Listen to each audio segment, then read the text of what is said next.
Sejam muito bíblia a mais um episódio do nosso BíbliaCast.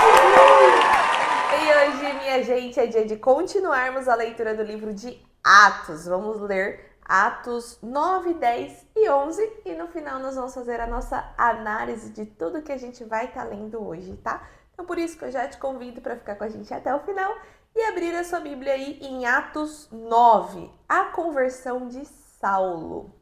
Enquanto isso, Saulo ainda respirava ameaças de morte contra os discípulos do Senhor.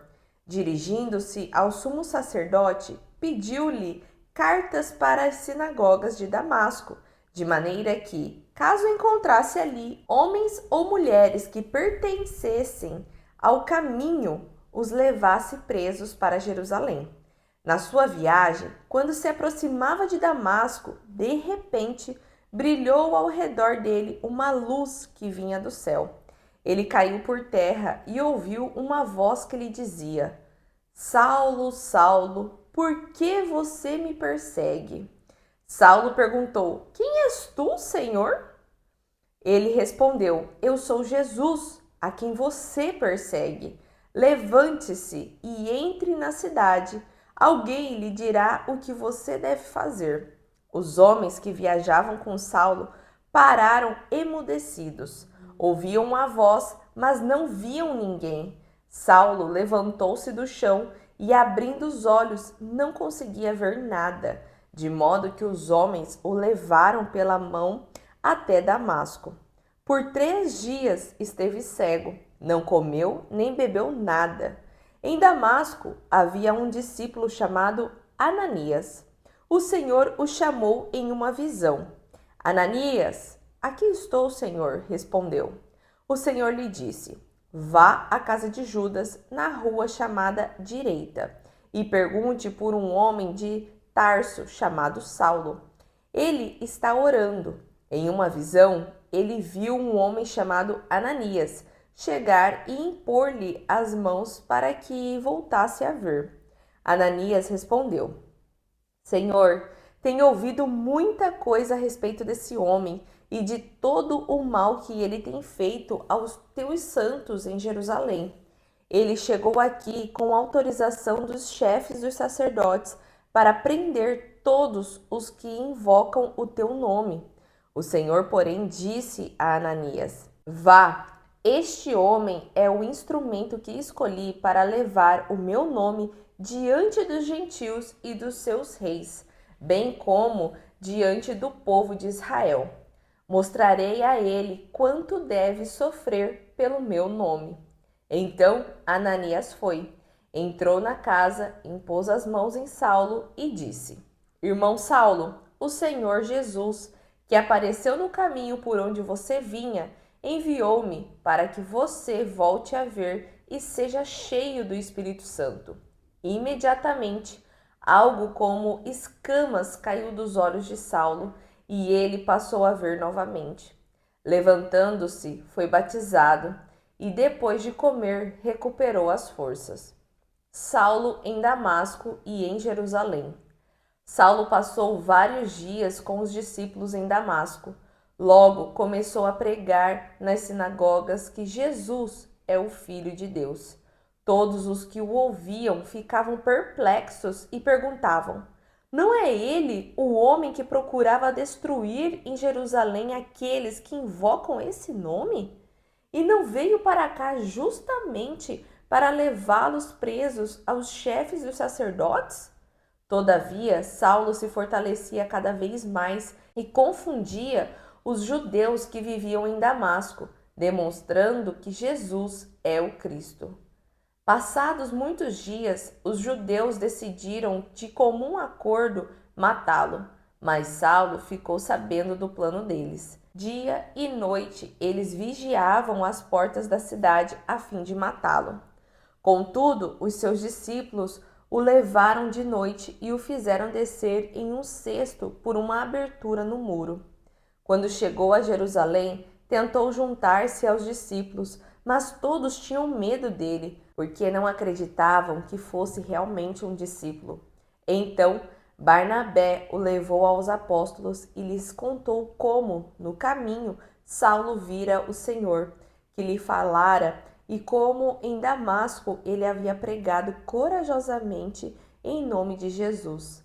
Assim, Saulo ficou com eles e andava com liberdade em Jerusalém, pregando corajosamente em nome do Senhor.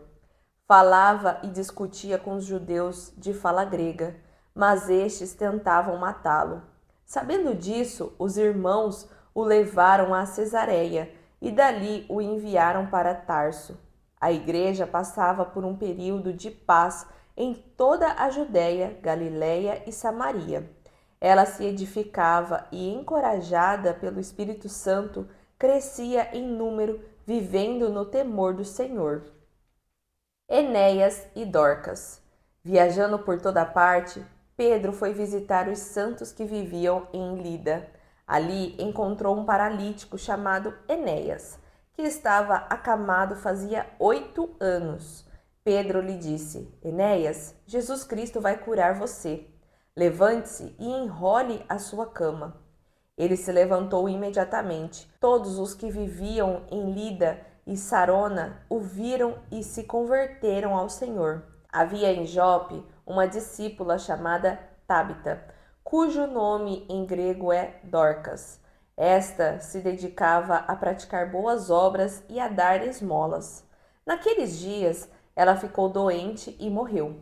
O seu corpo foi lavado e colocado em um quarto do andar superior. Como Lida ficava perto de Jope, os discípulos, ao ouvirem falar que Pedro estava ali, enviaram-lhe 2 homens que lhe rogassem: Não se demore em vir até nós. Pedro foi com eles e, quando chegou, foi levado para o quarto do andar superior. Todas as viúvas o rodearam, chorando e mostrando-lhe os vestidos e outras roupas que Dorcas tinha feito quando ainda estava com elas. Pedro mandou que todos saíssem do quarto. Depois ajoelhou-se e orou. Voltando-se para a mulher morta, disse: Tabita, levante-se. Ela abriu os olhos e, ao ver Pedro, sentou-se. Tomando-a pela mão, ajudou-a a pôr-se em pé. Então, chamando os santos e as viúvas, apresentou-a viva. Esse fato se tornou conhecido em toda a cidade de Jope, e muitos creram no Senhor. Pedro ficou em Jope durante algum tempo, com um curtidor de couro chamado Simão. Atos 10. O centurião Cornélio. Havia em Cesareia um homem chamado Cornélio, centurião do regime conhecido como italiano. Ele e toda a sua família eram religiosos e tementes a Deus. Dava muitas esmolas ao povo e orava continuamente a Deus. Certo dia, por volta das 3 horas da tarde, ele teve uma visão. Viu claramente um anjo de Deus que se aproximava dele e dizia: Cornélio. Atemorizado, Cornélio olhou para ele e perguntou: Que é, Senhor? O anjo respondeu: Suas orações e esmolas subiram como oferta memorial diante de Deus. Agora mande alguns homens a Jope para trazerem um certo Simão, também conhecido como Pedro, que está hospedado na casa de Simão, o curtidor de couro, que fica perto do mar. Depois que o anjo que lhe falou se foi, Cornélio chamou 2 dos seus servos e um soldado religioso dentre os seus auxiliares, e contando-lhes tudo o que tinha acontecido, enviou-os a Jope. A visão de Pedro. No dia seguinte, por volta do meio-dia, enquanto eles viajavam e se aproximavam da cidade, Pedro subiu ao terraço para orar. Tendo fome, queria comer. Enquanto a refeição estava sendo preparada, caiu em êxtase. Viu o céu aberto e algo semelhante a um grande lençol que descia à terra, preso pelas 4 pontas, contendo toda espécie de quadrúpedes, bem como de répteis da terra e aves do céu. Então uma voz lhe disse: Levante-se, Pedro, mate e coma. Mas Pedro respondeu: De modo nenhum, Senhor. Jamais comi algo impuro ou imundo. A voz lhe falou segunda vez: não chame impuro ao que Deus purificou. Isso aconteceu 3 vezes, e em seguida o lençol foi recolhido ao céu. Enquanto Pedro estava refletindo no significado da visão, os homens enviados por Cornélio descobriram onde era a casa de Simão e chegaram à porta. Chamando, perguntaram se ali estava hospedado Simão, conhecido como Pedro. Enquanto Pedro ainda estava pensando na visão, o Espírito lhe disse: Simão, 3 homens estão procurando por você. Portanto, levante-se e desça. Não hesite em ir com eles, pois eu os enviei. Pedro desceu e disse aos homens: Eu sou quem vocês estão procurando. Por que motivo vieram? Os homens responderam: Viemos da parte do centurião Cornélio. Ele é um homem justo e temente a Deus, respeitado por todo o povo judeu. Um santo anjo lhe disse que o chamasse à sua casa, para que ele ouça o que você tem para dizer. Pedro os convidou a entrar e os hospedou. Pedro na casa de Cornélio. No dia seguinte, Pedro partiu com eles, e alguns dos irmãos de Jope o acompanharam.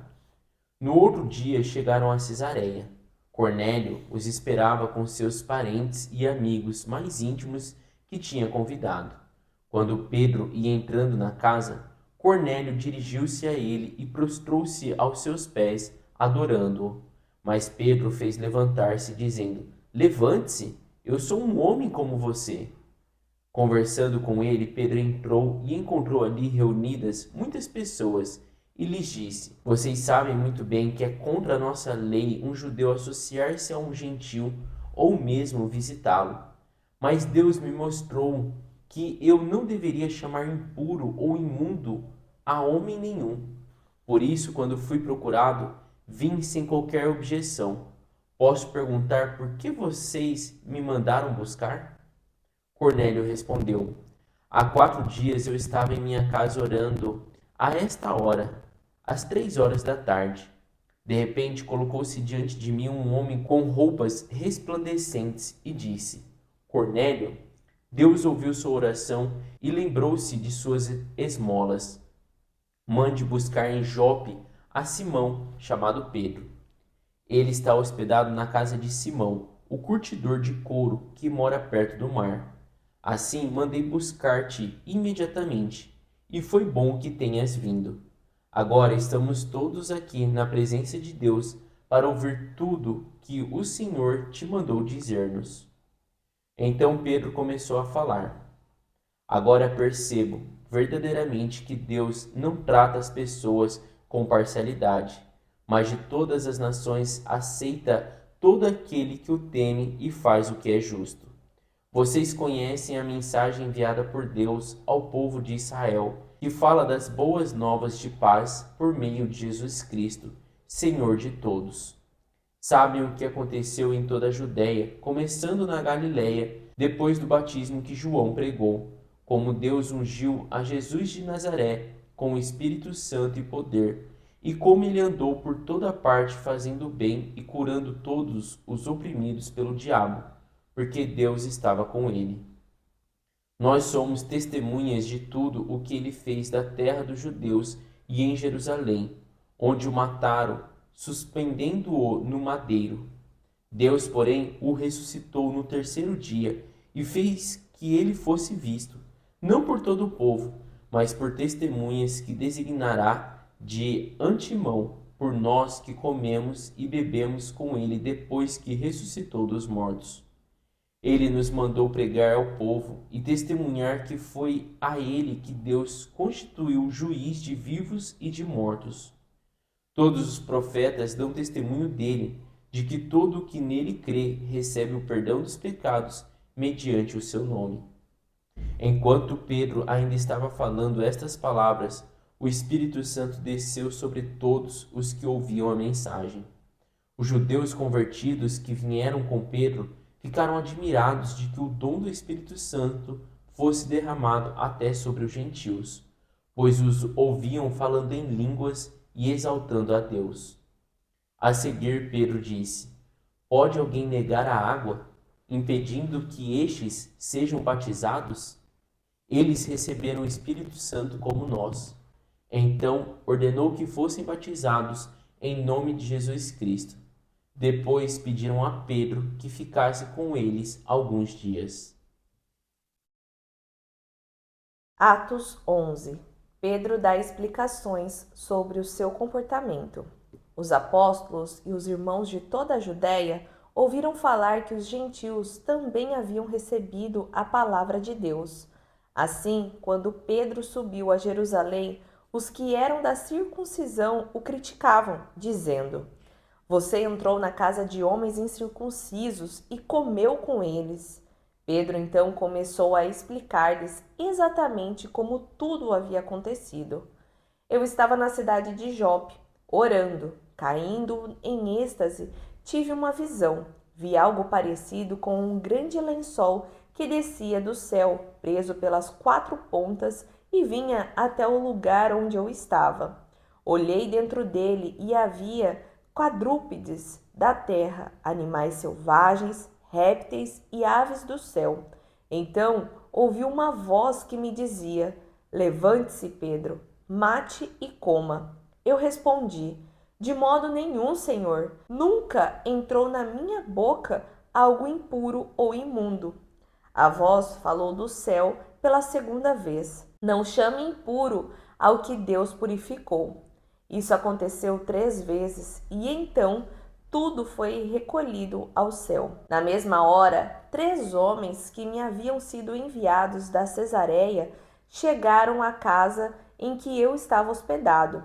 O Espírito me disse que não hesitasse em ir com eles.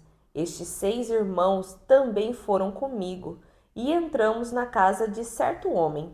Ele nos contou como um anjo lhe tinha aparecido na sua casa e dissera: Mande buscar em Jope Simão, chamado Pedro. Ele trará uma mensagem por meio da qual serão salvos você e todos os da sua casa. Quando comecei a falar, o Espírito Santo desceu sobre eles, como sobre nós no princípio. Então me lembrei do que o Senhor tinha dito: João batizou com água, mas vocês serão batizados com o Espírito Santo. Se, pois, Deus lhes deu o mesmo dom que deu a nós quando cremos no Senhor Jesus Cristo, quem era eu para pensar que podia me opor a Deus? Quando eles ouviram isso, não apresentaram mais objeções e louvaram a Deus, dizendo: Então Deus também concedeu aos gentios arrependimento para a vida. A igreja em Antioquia. Os que tinham sido dispersos por causa da perseguição desencadeada com a morte de Estevão chegaram até a Fenícia, Chipre e Antioquia, anunciando a mensagem apenas aos judeus. Alguns deles, no entanto, cipriotas e cireneus, foram a Antioquia e começaram a falar também aos gregos, contando-lhes as boas novas a respeito do Senhor Jesus. A mão do Senhor estava com eles, e muitos creram e se converteram ao Senhor. Notícias desse fato chegaram aos ouvidos da igreja em Jerusalém, e eles enviaram Barnabé a Antioquia. Este, ali chegando e vendo a graça de Deus, alegrou-se e os encorajou a permanecer fiéis ao Senhor de todo o coração. Ele era um homem bom, cheio do Espírito Santo e de fé, e muitas pessoas foram acrescentadas ao Senhor. Então Barnabé foi a Tarso à procura de Saulo. Quando o encontrou, levou-o para Antioquia. Assim, durante um ano inteiro, Barnabé e Saulo se reuniram com a igreja e ensinaram uma considerável multidão. Em Antioquia, os discípulos foram chamados cristãos pela primeira vez. Naqueles dias, alguns profetas desceram de Jerusalém a Antioquia. Um deles, chamado Ágabo, levantou-se e, pelo Espírito, predisse que uma grande fome sobreviria a todo o mundo romano, o que aconteceu durante o reinado de Cláudio. Os discípulos, cada um segundo as suas possibilidades, decidiram providenciar ajuda para os irmãos que viviam na Judéia. Assim o fizeram, enviando ofertas aos presbíteros pelas mãos de Barnabé e Saulo. E assim nós finalizamos a nossa leitura de hoje. Uma leitura aí muito bacana da conversão de Saulo, né? Esse é o momento onde a gente vê, né, que na mão de Deus, gente, qualquer pessoa é possível, né? Ali ele era, bem dizer, um matador de seguidores de Cristo e de repente ele se torna aí um grande pregador aí, pregando até mesmo para os gentios, né? E esse é o objetivo, né? O contexto principal da leitura dos três capítulos de hoje é a disseminação do evangelho para os gentios. A gente vê isso nos três capítulos, né? O que aconteceu com Saulo, o que aconteceu com Pedro ali na visão, né? E o último capítulo mostrando, né, esse início aqui que a gente vê assim realmente de sendo entregue a palavra fora do povo de Israel, né? Porque até ali, vamos dizer, na leitura anterior que vai falando ali de Filipe em Samaria, Samaria ainda tinha muitos judeus, tinha uma rixa ali entre o pessoal de Samaria, né, que eram os samaritanos, inclusive, né, com os israelitas, com o povo, os judeus ali de Jerusalém, mas ainda estava dentro, vamos dizer assim, da antiga Israel. Agora a gente está vendo fora disso, está vendo sendo pregado para italianos, né, Romanos, romanos, gregos. pessoal de Chipre. Então, realmente aqui explicando sobre a disseminação, né, do evangelho. E é bacana porque no episódio anterior, né, a gente até falou sobre isso tá se espalhando com a perseguição de Saulo, lembra? Que Saulo começou a perseguir após a morte de Estevão e tudo, e o pessoal se dispersou. Só que quando eles se dispersaram e foram para essas cidades, dá a entender que eles só pregavam para judeus. Seria assim, uma comunidade pequena. Ah, quem são os judeus? Ah, então vem aqui que eu vou falar do evangelho para vocês. Então estava dessa forma.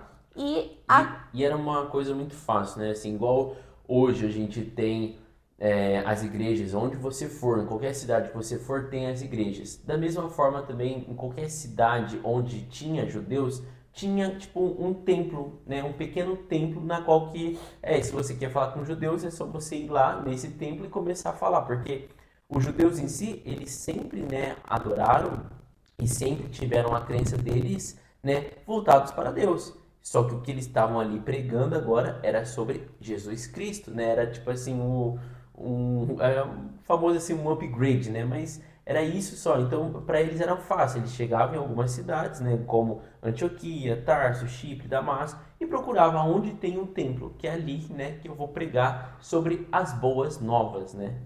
Exatamente.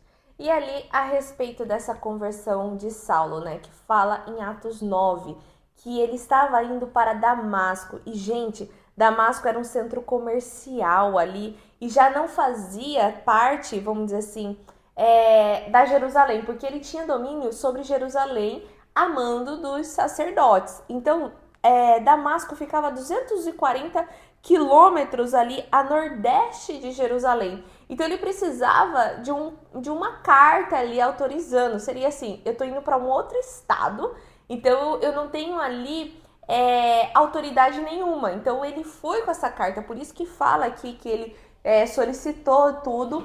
E isso, ele estava indo, gente. E uma coisa interessante sobre Saulo, né? Paulo, vamos dizer Paulo, que já Paulo ele tinha a mãe, né? Eu não sei se era mãe ou pai, mas ele tinha também dupla nacionalidade, né? Um dos pais dele ali era judeu e um, né, dos pais, não sei dizer qual que é pai e mãe, era grego. Então por isso também ele conseguia agir. Por isso que, já dando aí um spoiler, por isso que Paulo também recebe esse chamado para ir pregar para os gregos. A gente vai vendo ali depois falando, Paulo foi e falou na Antioquia com os gregos. Por quê? Porque ele sabia falar nos dois idiomas, ele tinha as duas nacionalidades, ele conseguia, né, com uma carta, entrar em Damasco e mostrar ali, é como ele fosse um soldado grego e um soldado também, né, um soldado grego, um soldado romano, mas também um soldado israelita, um soldado judeu. Ele conseguia ter essa dupla aí nacionalidade. E aí, né, gente, o que estava acontecendo? Ele acreditava que indo para Damasco, ele já ia ali cancelar essa disseminação da religião que estava se levantando ali a respeito de Jesus. Então, por isso que ele estava tão assim sedento para ir para Damasco. E lembrando também, isso era feito achando que eles estavam fazendo algo para proteger Deus, vamos dizer assim, de blasfêmias e todas as coisas do tipo, né? Então, aqui quando ele vai para esse caminho, ele está perseguindo os seguidores de Jesus Cristo, né? Porque eles ali, os judeus, não reconheciam, né, que Jesus era o Cristo, né? Então ali, quando ele tá no caminho e ouve essa voz, né, gente? E até só contextualizar aqui no versículo 2 fala, né, que ele ia atrás e todos aqueles homens ou mulheres que pertencessem ao caminho, né, pudesse levá-los presos. Então só essa nomenclatura, que é uma nomenclatura que a gente não tinha visto ainda, né, que fala sobre caminho. Então esse caminho é como a senhora falou, todo aquele homem e mulher que falava, né, que acreditava que Jesus é o Cristo e que é o caminho, né, para você ser salvo, é o caminho para você ter ali acesso a Deus. Por isso coloca esse caminho, né? Exatamente. E aqui, gente, também relembrando, Atos foi escrito por Lucas, mas relatado por Paulo, que é esse Saulo aqui. A gente ainda não viu essa troca de nome, tá? Então, até então, ele é um Saulo que perseguia os judeus. E aqui, pensa, ele mesmo testemunha sobre o que aconteceu com ele no caminho para Damasco. Então aqui ele estava no caminho para chegar ali perto dos judeus e aprisioná-los e tudo mais. E ali ele ouve a voz, né? Só que antes, né, uma luz que vinha do céu fez ele cair por terra e ouviu a voz: Saulo, Saulo, por que você me persegue? E, gente, no filme dele mesmo, né, Saulo, Apóstolo Paulo, alguma coisa assim que é o nome do filme, mostra isso muito claro como que aconteceu. Lógico, tem algumas adições de cenas e tudo mais para ter um enredo, mas aqui mostra que realmente veio essa luz branca, ele cai em terra e já fica cego, né? Então aqui ele fica 3 dias cegos e começa a orar, porque a gente também não pode esquecer, por mais que ele perseguia os seguidores ali do caminho, né, de Jesus, ele era muito temente a Deus, então ele orava a Deus, então ele tinha esse coração, só estava com o entendimento errado. Então, ali, né, fala até que ele levantou-se com a ajuda ali das pessoas, ele foi para a cidade ali de Damasco e ficou, e ele não enxergava, ele não comia, ele não bebia, ele ficou, vamos dizer assim, em um jejum. E aparece para Ananias o direcionamento. E é bacana que até mesmo Ananias, né, tem medo de Saulo, porque ele fala para o Senhor: olha, eu já ouvi muita coisa sobre ele e ele é perseguidor de quem fala sobre Jesus, né? Então, como eu vou ir até ele? Porque eu não vou negar Jesus, né?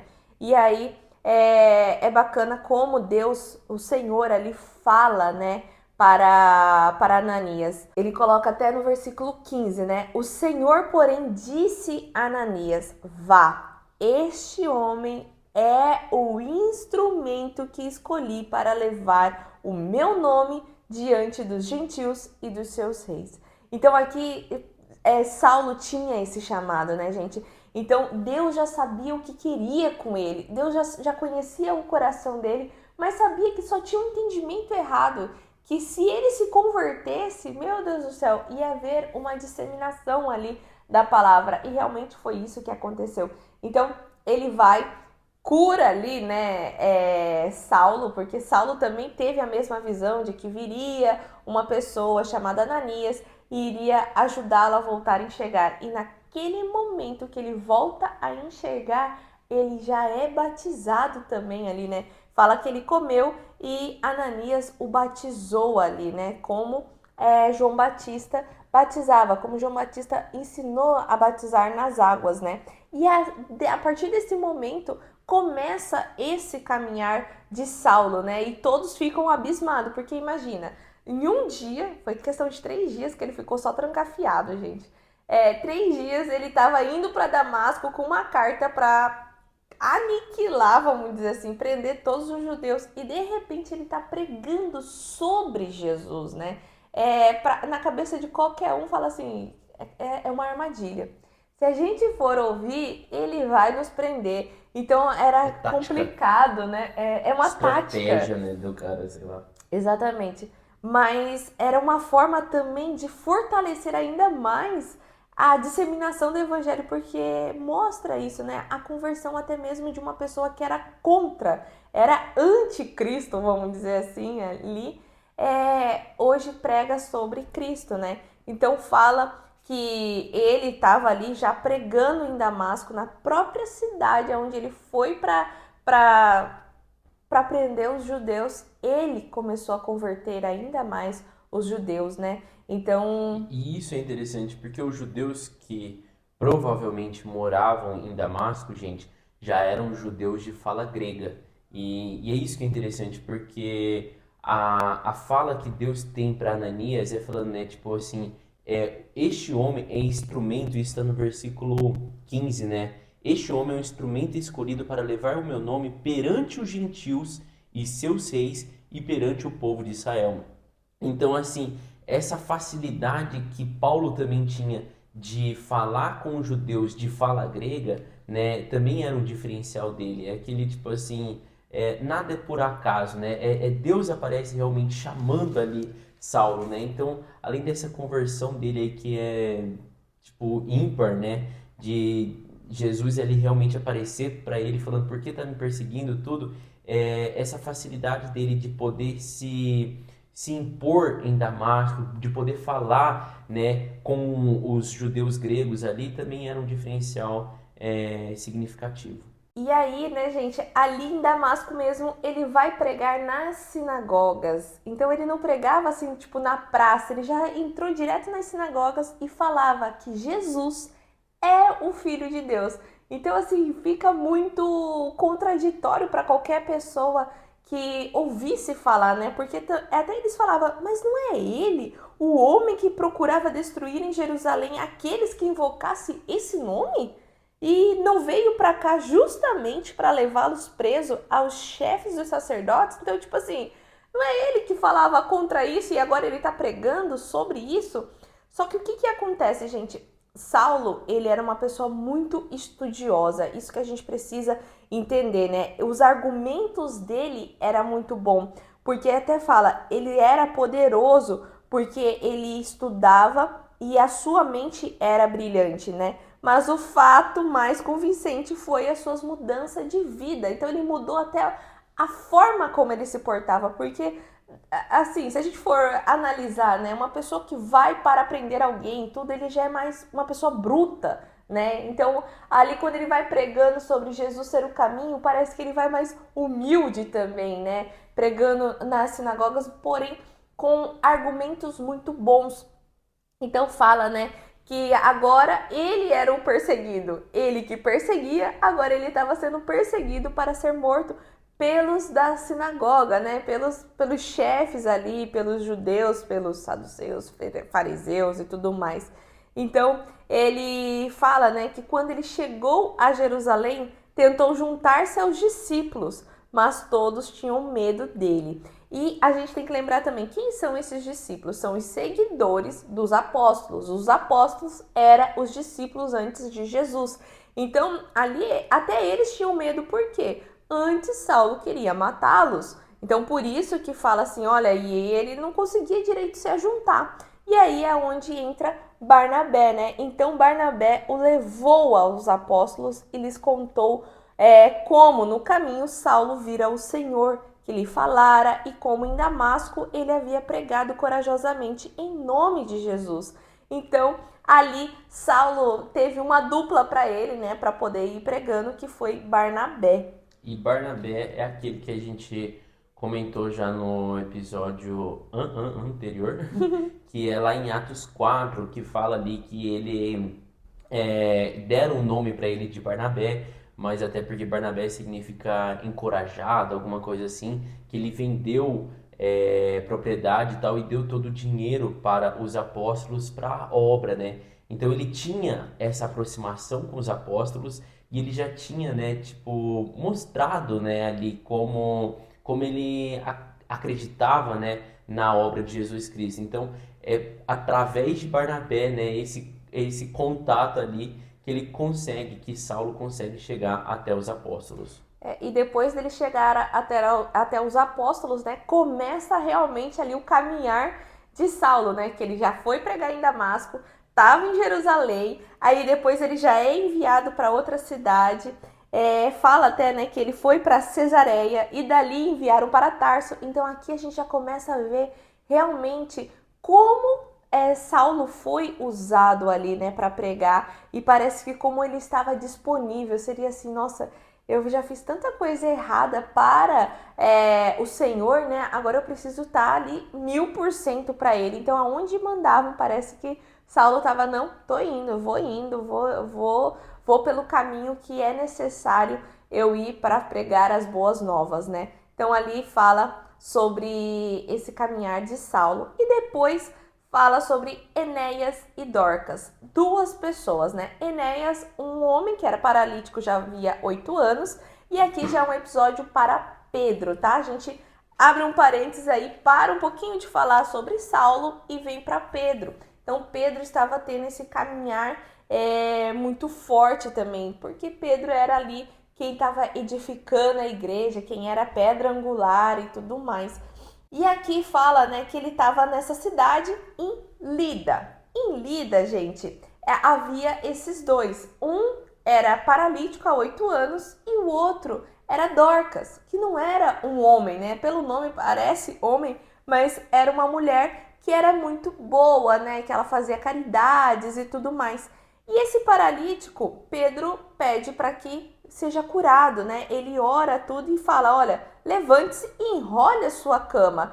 E ali ele é curado e todo mundo fica, uau, né?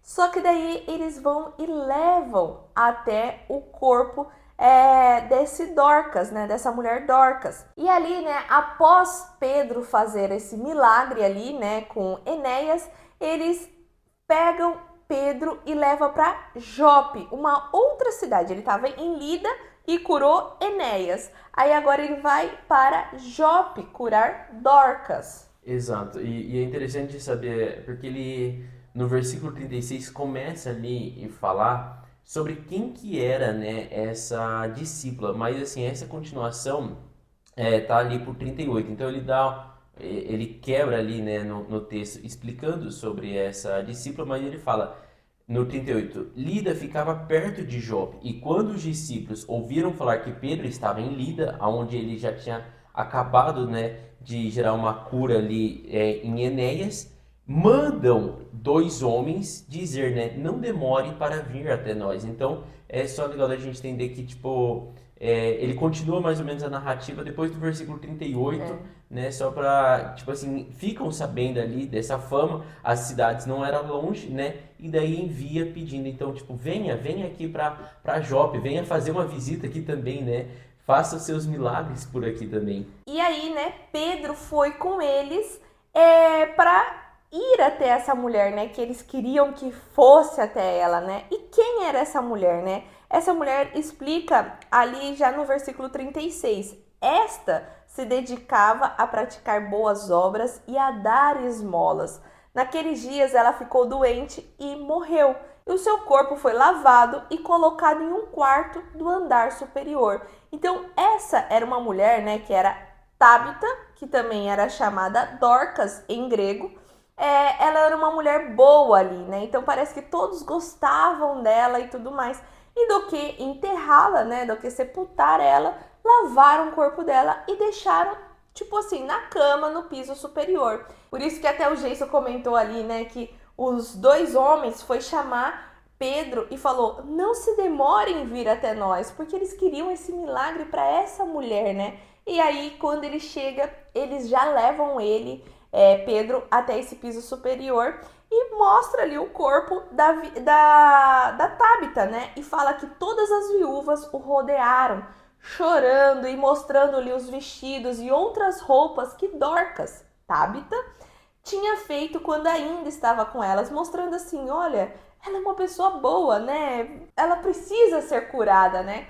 E ali Pedro manda que todos saiam do quarto e depois ajoelha e ora. E voltando-se para a mulher morta, disse, Tabita, levante-se. E ali, naquele momento, ela abre os olhos, vê Pedro e já se senta. Então, a gente vê o outro milagre aí, né, de Pedro. E nesse momento, gente, a gente se recorda também do mesmo milagre que Jesus fez lá com a filha ali do sacerdote, né, que fala Talita cumi, lá para a menina se levantar. Ela já estava morta. E ali Pedro também foi testemunha daquele episódio e ficou assim chocado. E quando Jesus se foi, gente, ele mesmo falou, o meu poder eu deixo a vocês e te dou mais, né? E a gente precisa também ter essa ousadia no nome de Jesus, porque às vezes assim a gente olhou, leu também sobre tudo, sinais, maravilhas que Jesus fez, mas ele mesmo falou, olha, o que eu fiz já não é nada, o que eu vou deixar para vocês é muito mais. Então quando a gente olha que Pedro curou uma pessoa que já estava morta, né? A gente não pode também ficar chocado. A gente pode olhar e falar assim: se ele curou e ele caminha em nome de Jesus, eu também sou capaz, né? Não que você vai sair levantando os mortos e coisa do tipo, mas a gente precisa entender também essa submissão de ele ajoelhar, orar e clamar ao Senhor, que se for da vontade dele, sim vai ser curado. Mas a gente precisa ter essa ousadia em orar, pelo menos, né? Exato. E é interessante da gente ver nesse capítulo 9 ainda, até ali no versículo 31, no finalzinho, fala assim, que a igreja passava por um período de paz em toda a Judéia, Galiléia e Samaria. Ela se edificava e, encorajada pelo Espírito Santo, crescia em número e vivendo no temor do Senhor. Então, uma das coisas interessantes, gente, do capítulo 9, 10 e 11 é que as principais cidades, o começo ali, né, do caminhar, né, o começo dos discípulos e do evangelho de Jesus era, né, a Judéia, a Galiléia e a Samaria. E esses já estavam legais, já estavam, né, tipo, muito bom, né? E começa esse espalhar, até esse que a senhora falou, de ser na cidade de Lida, Sarona, Jope, já são cidades pequenas, vamos dizer assim, próximos a Jerusalém, e até coloca que Jope ficava a 16 quilômetros a noroeste de Lida e 61 quilômetros a noroeste de Jerusalém. Então já são cidades que a gente, tipo, não são famosas como, né, Samaria, Jerusalém e tal, mas que também começam a receber ali da palavra e do poder, ver ali a misericórdia e o poder que o Espírito Santo tinha deixado, né? E a gente entra aí, né, no capítulo 10, falando também já de uma outra região, né, a continuação ali desse evangelho sendo espalhado. E ali fala que, né, havia em Cesareia um homem chamado Cornélio. Ele era centurião do regime conhecido como italiano. E só para contextualizar, o centurião ele era um soldado que ficava responsável por 100 soldados. Então tinha 100 soldados, né, que obedeciam a ele. E ele pertencia a um regimento. Então o regimento era grupos de 600 soldados. Então cada regimento tinha 6 centuriões, tá? E isso tudo a gente está falando sobre soldados romanos. Então esse Cornélio, ele era um soldado romano dentro de um regimento, ele era responsável por 100 soldados.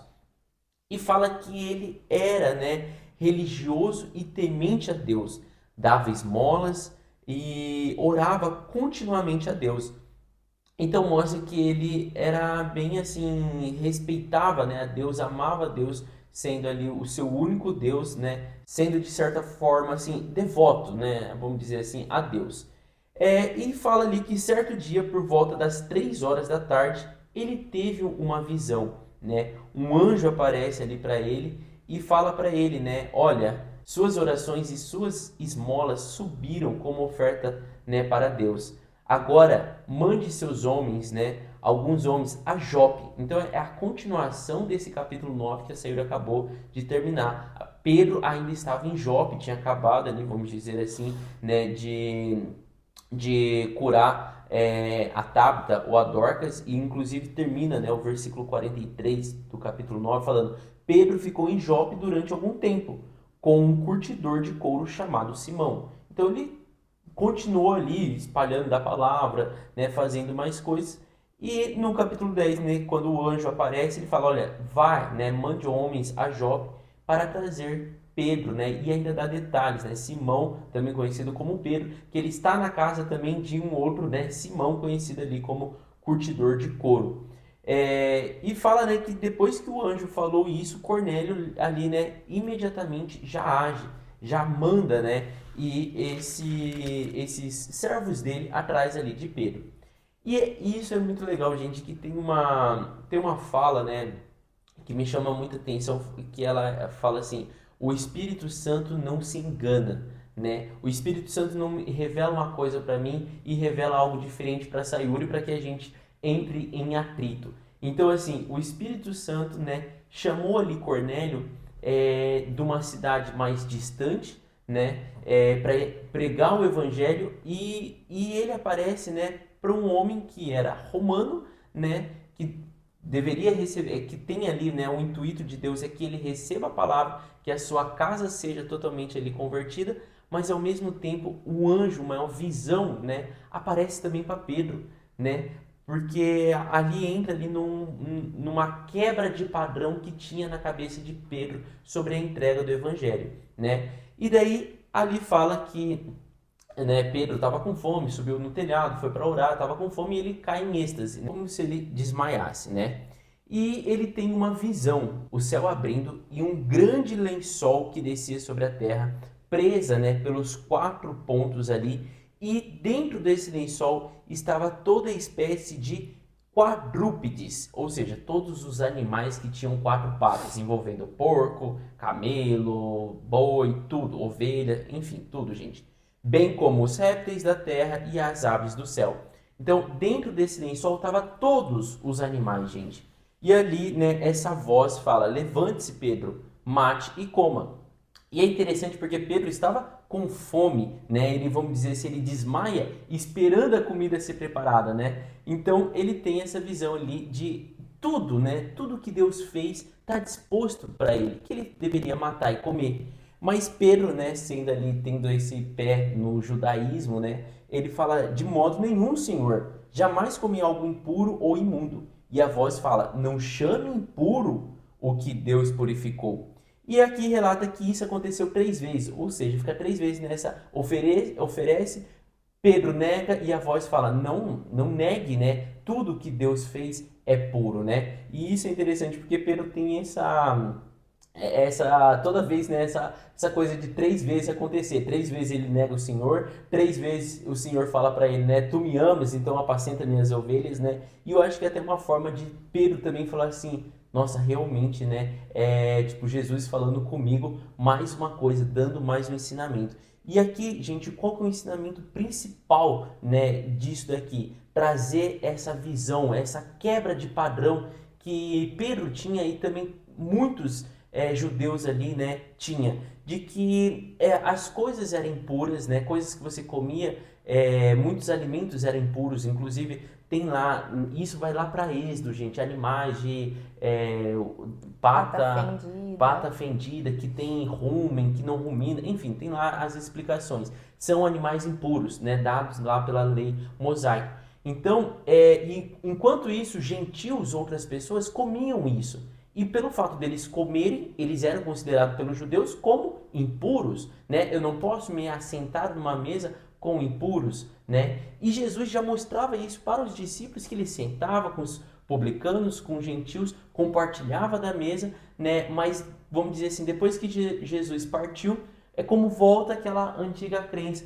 E aqui, através dessa visão, né, como eu até expliquei, o Espírito Santo novamente reforçando para Pedro, tipo assim: esqueça, tira isso, tudo que Deus fez é puro. Não é um animal por ele ser, ou sei lá, né, como algumas religiões, né, por um animal receber demônios, nossa, esse animal agora se tornou impuro porque ele recebeu demônios. Gente, Deus fez todas as coisas, né? A gente vê lá em Gênesis, Deus criou todos os animais. Se algum desses era impuro, ele já tinha eliminado da terra, ou ele tinha dito, olha, não coma deste animal porque ele é impuro, da mesma forma que falou para Adão e Eva sobre determinado fruto, né? E isso também é interessante, não é sobre a maçã, não vai deixar de comer maçã porque ela é impura, é um determinado fruto que tinha lá. Então, tipo assim, Deus avisou, né? E ele falou, tudo que eu fiz é para vocês.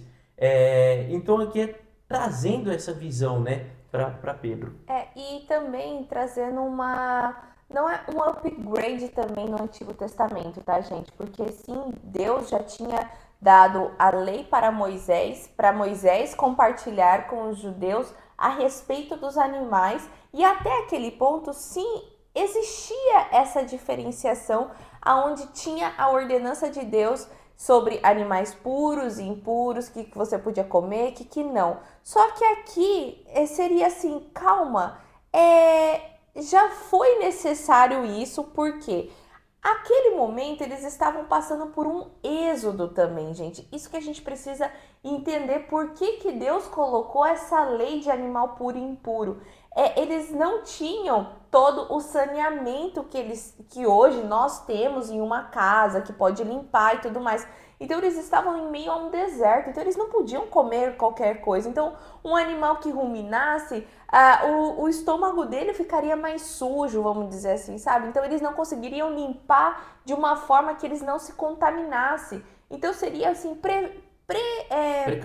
precavendo, né, a saúde daquelas pessoas que estavam num deserto indo para a Terra Prometida. Então a gente precisa ter isso muito claro do momento aonde teve essa lei, tá? Então, não é que houve um upgrade também no animal e falou assim, nossa, antes ele era impuro, agora ele tá puro.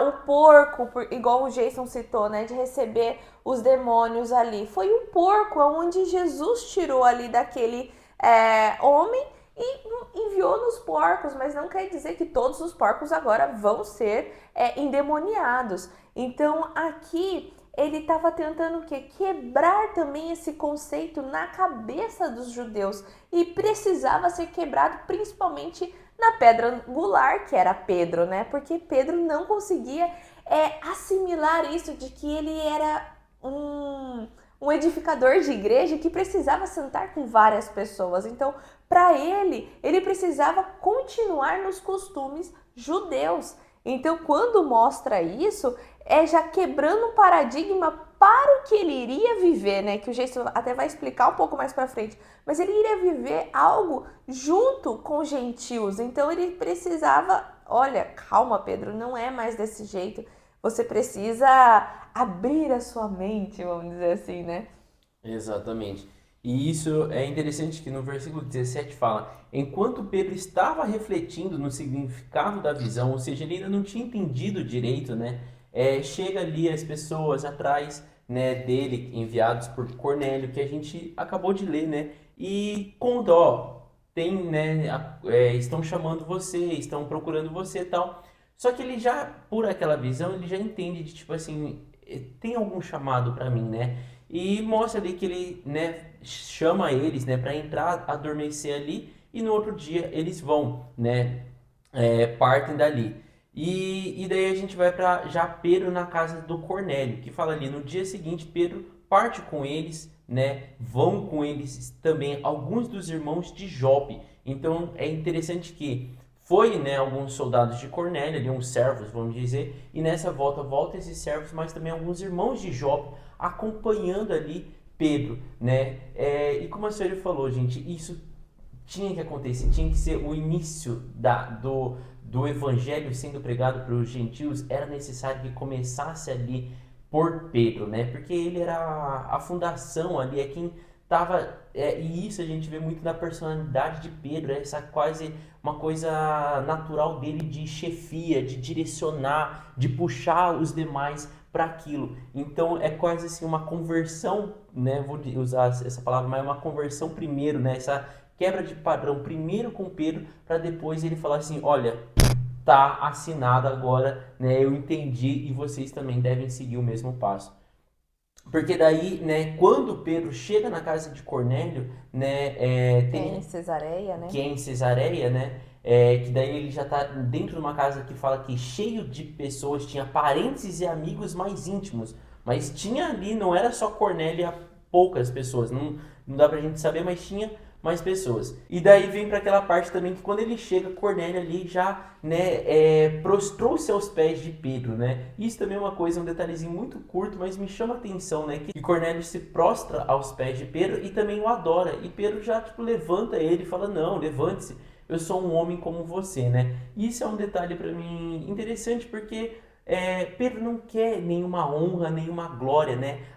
É interessante da gente ver que Pedro, a fama de Pedro estava crescendo, ele estava realizando sinais e maravilhas. Ele acabou de sair de Jope, onde ele acabou de ressuscitar uma menina, né? Uma mulher ali, uma discípula que todo mundo fica sabendo. Então, cara, ressuscitou um morto, não é, entendeu? Não é qualquer coisa você ressuscitar um morto, gente. Então, tipo assim, e mesmo assim ele fala, olha, eu sou um homem igual você, né? Não precisa disso, não quero nenhuma adoração sua, né? E daí ali, né, Pedro entra, né, reunido ali, vê muitas pessoas e ele até fala, né, no versículo 27, vocês sabem muito bem que é contra a nossa lei um judeu associar-se a um gentil, ou mesmo visitá-lo, né? E isso é o que eu acabei de explicar sobre essa visão que os judeus tinham em relação aos gentios, de o fato deles comerem algumas coisas faziam com que eles fossem impuros, né? E daí ele fala, mas Deus mostrou que eu deveria, né, não deveria chamar impuro ou imundo a homem nenhum, né? Por isso, né, quando fui procurado, vim até aqui. Mas posso perguntar por que vocês me mandaram buscar, né? Eu quero saber também. E Cornélio ali conta, né, do versículo 30 até o 33, a visão, né, tudo que aconteceu ali com Cornélio. E é isso que eu falo, né? Tipo assim, o Espírito Santo não se engana, né? Essa visão que apareceu para ambos, né? Toca no coração de ambos. Porque daí no 34 Pedro fala, né? Agora percebo verdadeiramente que Deus não trata as pessoas com parcialidade, mas de todas as nações aceita todo aquele que o teme e faz o que é justo. Então é ali onde a chavezinha de Pedro começa a virar, né? Para esse olhar, né, para quem não era judeu, para os gentios, né? E daí continua falando ali do 36 em diante que Pedro começa a pregar, né? Falar ali para eles sobre Jesus Cristo, sobre todas as coisas, falando sobre o derramamento do Espírito Santo e tal. E ele até fala, eu testemunhei da ressurreição, né? No 39 fala, nós somos testemunhas de tudo que ele fez na terra. No 42 fala, ele nos mandou pregar ao povo e testemunhar que foi a ele que Deus constituiu o juiz e tal. Então ele começa fazendo a pregação dele ali. E no 44 fala, enquanto Pedro ainda estava falando, gente, embaixo ali, eu imagino daquela unção, daquela pregação ali, o Espírito Santo desceu sobre todos os que ouviam a mensagem. Os judeus convertidos que vieram com Pedro, que eu acabei de explicar, que vieram lá de Jope, né? Que fala ali no versículo 23 que alguns irmãos de Jope o acompanharam. Então, os judeus convertidos que vieram com Pedro ficaram admirados, vendo ali o dom do Espírito sendo derramado para os gentios, pois o ouviam falar em línguas e exaltando a Deus. Então, assim, para todos que estavam ali, foi uma comprovação de que Deus realmente ama todos, né? Não existe a pessoa, o homem puro ou impuro por ele consumir determinada coisa, né? Determinado alimento, né? A palavra de Deus também é para os gentios, né? E isso é uma maravilha, porque nós temos que ser considerados também gentios, sim.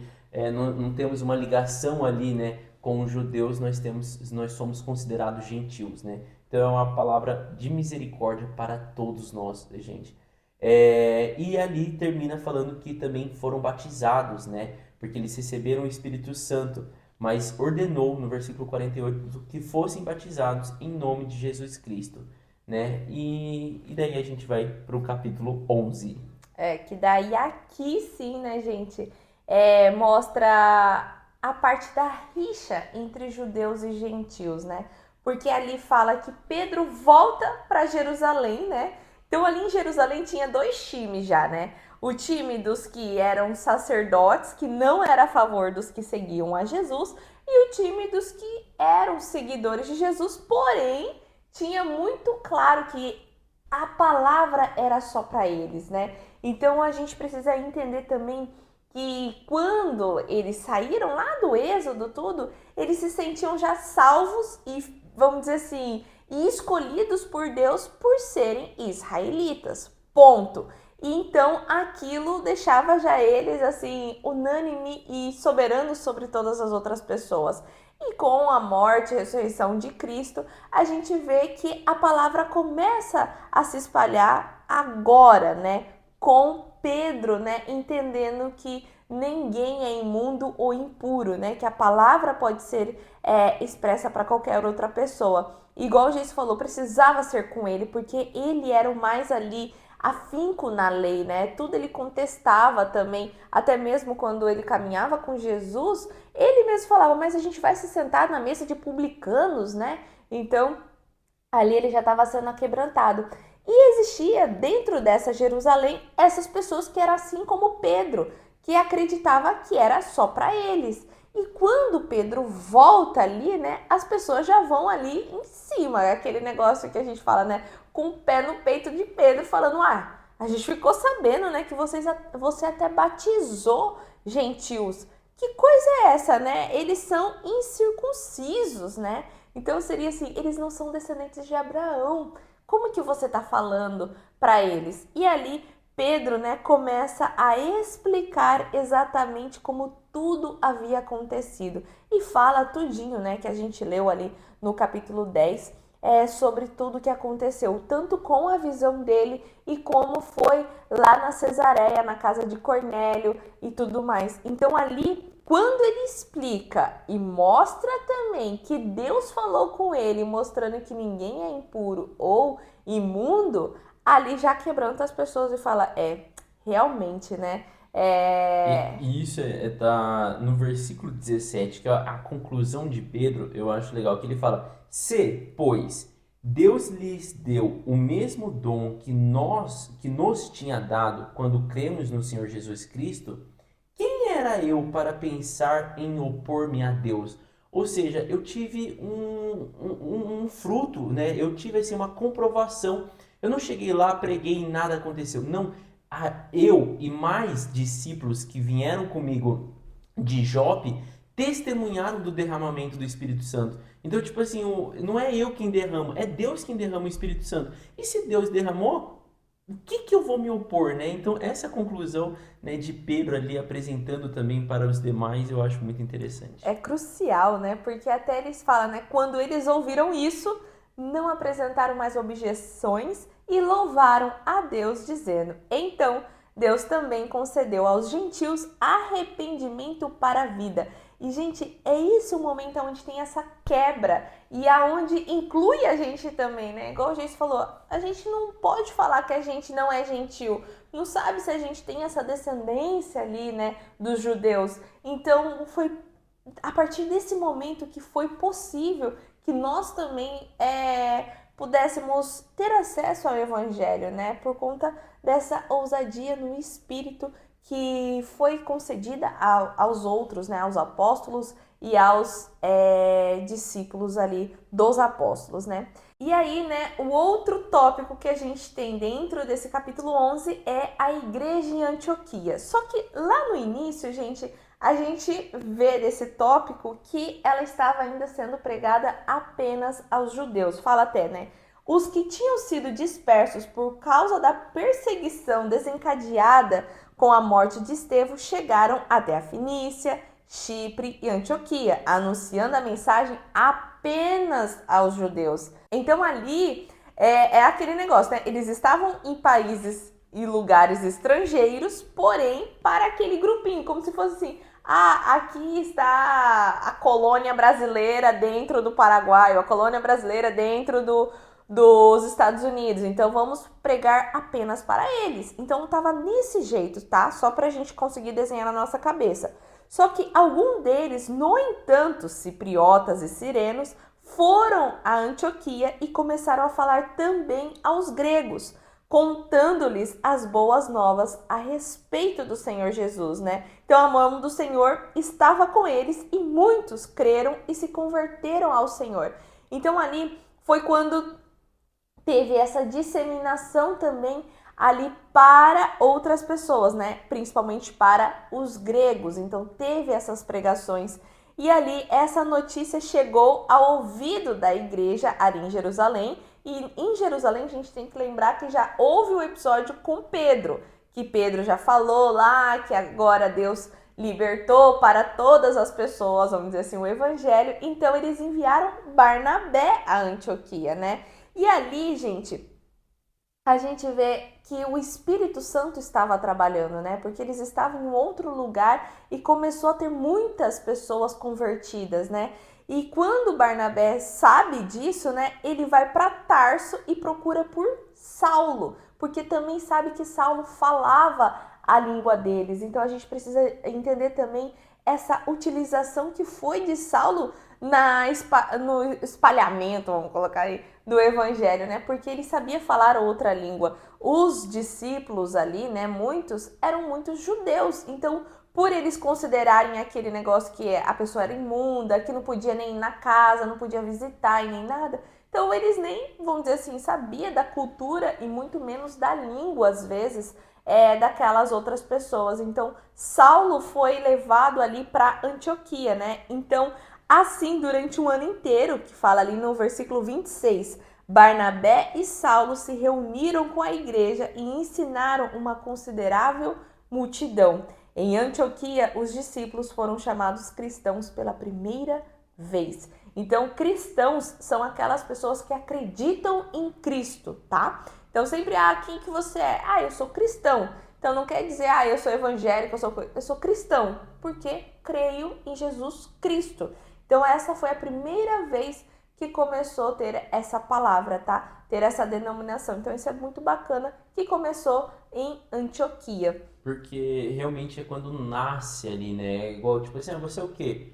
Não, eu não sou judeu. Porque antes era tipo assim, eu sou um judeu que acredito, né, em Jesus Cristo. Então, tipo assim, mas você, né, adora o quê? Não, eu adoro a Deus. Então você é um judeu. Não, eu não sou um judeu. Então começa daí quando nasce, né, essa nomenclatura que nós usamos até hoje, né?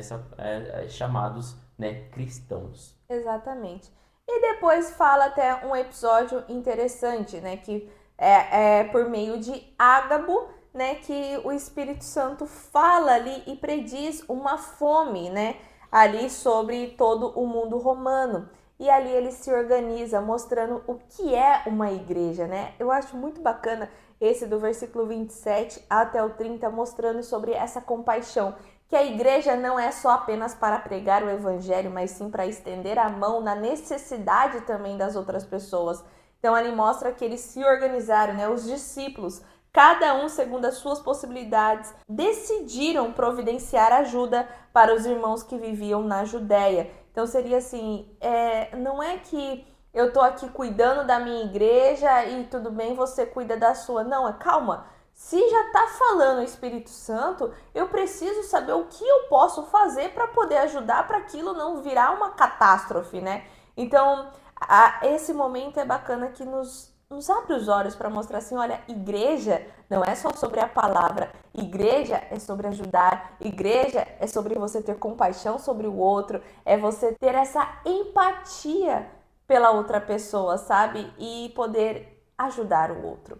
Então, isso é bem bacana. E ali fala, né, que enviaram essas ofertas aos presbíteros pelas mãos de Barnabé e Saulo. Então, mostra ali também Saulo sendo, olha, Utilizado, né? totalmente diferente do que começou em Atos ali, né, perseguindo os discípulos e os apóstolos. E é isso, né, que a gente tem para Exato. compartilhar hoje. Espero que tenha feito muito sentido para vocês. Esse momento aí de Atos dos Apóstolos é realmente qual foi o ato que eles tiveram, né? Quais foram as atitudes que eles tiveram na igreja primitiva. tá? Qualquer coisa estamos à sua disposição. Já te convido para você estar curtindo o nosso vídeo, se inscrevendo no nosso canal e ativando o seu sininho para estar conosco nos próximos episódios, viu? Beijo! Tchau! Oiê! Parabéns! Você concluiu mais um episódio do nosso Bíblia Cast. Aqui do lado eu já deixei o quê? O nosso canal para você estar se inscrevendo e aqui abaixo o sininho para você já deixar ativado e ser notificado sempre quando a gente lançar o próximo episódio. E o próximo episódio já está aqui também para você estar assistindo e crescendo cada vez mais espiritualmente, viu? Então vai lá, já clica aqui e já assista o próximo episódio. Nos vemos! Tchau!